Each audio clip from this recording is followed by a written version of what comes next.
ఇప్పుడు నిన్న మాట్లాడిన విషయం తీసుకుంటే అలా మాట్లాడిన తర్వాత కాంగ్రెస్ ప్రభుత్వానికి వ్యతిరేకత రావచ్చా అంటారా?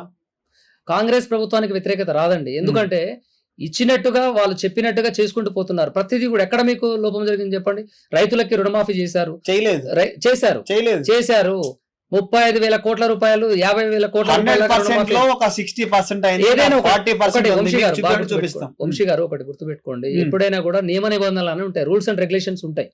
ఏ వ్యక్తికి రుణమాఫీ జరగాలి, ఏ వ్యక్తికి జరగకూడదు అనేది ఉంటుంది. గత పాలకుల లెక్క దళిత బంధు కానివ్వండి, లేకుంటే రైతు బంధు కానివ్వండి, 5 ఎకరాలు ఉన్న వాళ్ళకి రైతు బంధు ఇచ్చారు, 2 ఎకరాలు ఉన్న వాళ్ళకి రైతు బంధు ఇచ్చారు, 100 ఎకరాలు ఉన్నటువంటి వాళ్ళు కూడా కొన్ని కోట్ల రూపాయలు రైతు బంధు కింద తీసుకున్నటువంటి వైనం. అదంతా ధనం ఎవరిదండి? ప్రజలది.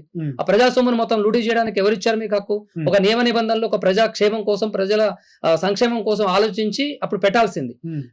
మీరు ఆలోచించండి, మీ గుండె మీద చేసుకుని చెప్పండి. 2 ఎకరాలు ఉన్న భూమికి ఇస్తే పర్వాలేదు, కానీ 100 ఎకరాలు ఉన్న కూడా రైతు బంధు వర్తిస్తుందా? గత పాలకులు చేసినటువంటి పాలన అది. కానీ ఇప్పుడు ఉన్నటువంటి పాలనలో ప్రతి ఒక్కరికి నియమ నిబంధనలు పెట్టారు. 2 ఎకరాల లోపు, 5 ఎకరాల లోపు ఉన్న వాళ్ళకి మాత్రమే ఈ 2 లక్షల రూపాయలు రుణమాఫీ జరుగుతుందని చెప్పేసి సీఎం రేవంత్ రెడ్డి తీసుకుంటున్నటువంటి ప్రతిదీ కూడా అది ఒక చరిత్రాత్మకంగా నిలుస్తుంది.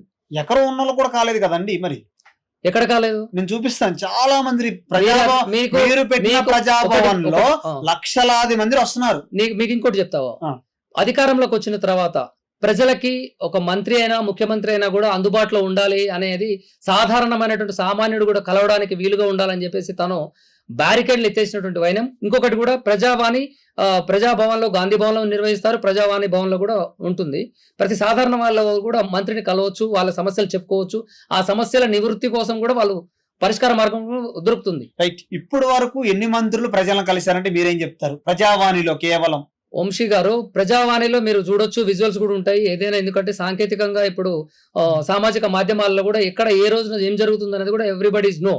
సో అందరికి తెలిసినటువంటి విషయమే. ప్రతి మంత్రి ఉంటుండు, ఒక్కొక్కసారి ఒక్కొక్క వారం ఒక్కొక్క మంత్రి ఉంటాడు. పొన్నం ప్రభాకర్ కావచ్చు, పొంగులేటి శ్రీనివాసరెడ్డి కావచ్చు, మిగిలిన మంత్రులు గాని, ఎమ్మెల్సీలు గాని అక్కడ కూడా. మరి ప్రజలు ఎవరు లేరు, అక్కడ ఉన్న అధికారులు తప్ప అక్కడ తీసుకుంటారు. ఎవరు లేరు అని చెప్పేది కేవలం పార్టీకి తొత్తులై, పార్టీకి అంటే బీఆర్ఎస్ ప్రతిపక్ష నాయకులకి, ఆ పార్టీలకు సంబంధించిన నాయకులు మా అధికార పక్షంలో కాంగ్రెస్ పార్టీ ఉంది కాబట్టి బురద చల్లే ప్రయత్నంలోనే వాళ్ళు అలాంటి మాటలు మాట్లాడతారు తప్ప ఎవరు కూడా పాలన బాలేదు అని చెప్పేటోళ్ళు లేరండి వాస్తవానికి.